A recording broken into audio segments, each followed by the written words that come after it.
Op die plaas lê stof en rye, stilte hang oor Mielieland. Ou trekkerspore deur die winte, gebede vas in neelte hand. Saans as die honde begin blaf, hou die kinders stywer vas. Want die skadu oor die land maak elke nag net donkerder vas. Hulle vat die grond, hulle breek ons hart. Trane oor die vlaktes van 'n land wat uitmekaar spat. Maar ons staan nog vas, deur die pyn en seer.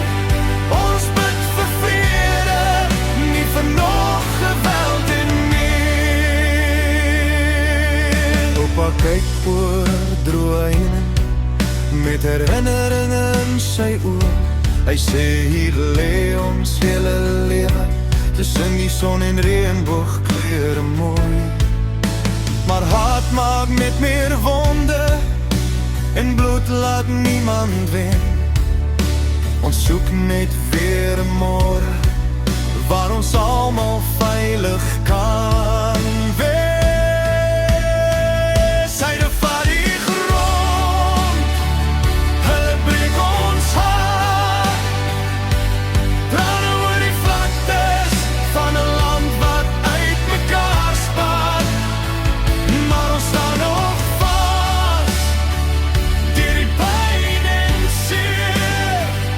Ons bid vir vrede, nie vir nog geweld en meer. Suid-Afrika, hoor die stemme van elke man en vrou. Want 'n huis wat bly verdeel staan, sal nooit sy drome hou.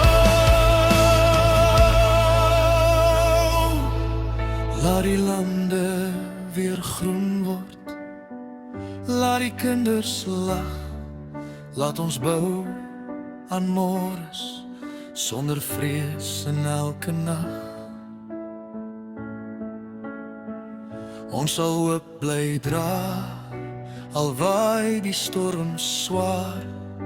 Want vrede vir die mense is die droom van Suid-Afrika.